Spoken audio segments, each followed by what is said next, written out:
congratulations on the film. Thank you very much. It's a great homage to my favorite superhero ever. Yeah. Right? But you know what's great about this is, like, look, she is a superhero Right. because she changed the world, and that's Yes. normally something reserved for superheroes. Right. But this movie shows the genesis of the woman behind that, the woman behind the frock and the Right. doily. Like this is the story of a human being that you see how she became the woman who would go to change the world, and I think that's the most encouraging thing about this movie is she's a superhero, but she doesn't have superpowers. Right. She just did it on her own with her brain. With her, smarts Yeah. and her heart. Yeah. Yeah. So tell us quickly how you got interested in joining the cast. I was sent the script by Mimi Leader and read it and thought, this is a movie my daughter needs to see. This is a movie that men need to see Right. in terms of being a more supportive husband and a better partner. My character, Martin Ginsburg, is a kind of character that is vastly underrepresented in Hollywood, and I would love to get something like that out there. It's true. I mean, behind every great woman is a great man. Yeah.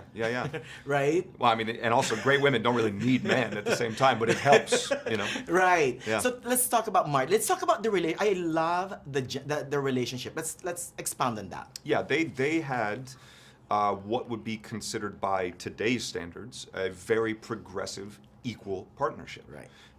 Even more so in the 50s, 60s, and 70s when the movie takes place. The fact that they had an actual equal partnership is part of the thing that made each of them so successful in their own right.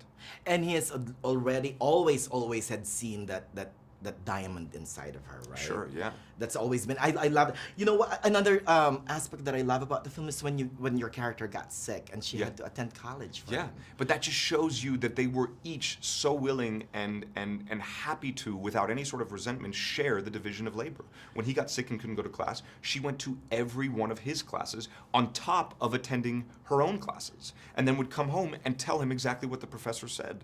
And then when she was in the middle of her legal battle that you see in this, and she was busy and working crazy hours, Right. he took care of everything else that needed to be taken care of so that she had the opportunity to focus. Well, and that one aspect of her really entering into this whole gender lawyer, this whole gender thing, it was because of your character, right? I like that part. Like, I think you would like this. Yeah. Martin Ginsburg said until the day he died, the most important thing he ever did in his life was hand Ruth that tax booklet. Moritz, yeah. Yeah. Wow. Okay, and also this line, I love this line, my biggest takeaway. The court must not be affected by the weather today, but the climate of the era. Yeah. That is fantastic. This is very much an encapsulation of Ruth's view on the idea of constitutional interpretation.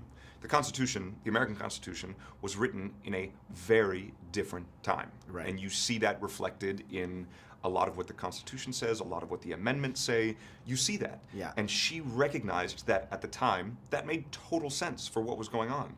Now, if we are still holding people to those things, it's not to help them. It's a cage, as she said. Real quick, what do you admire the most about Ruth Bader Ginsburg? Her tireless dedication to what she believes in.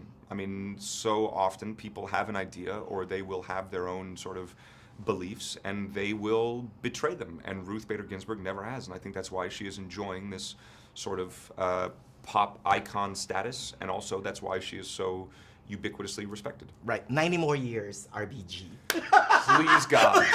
Please God. Thank you. Nice to talk to you. Nice to talk to you as always.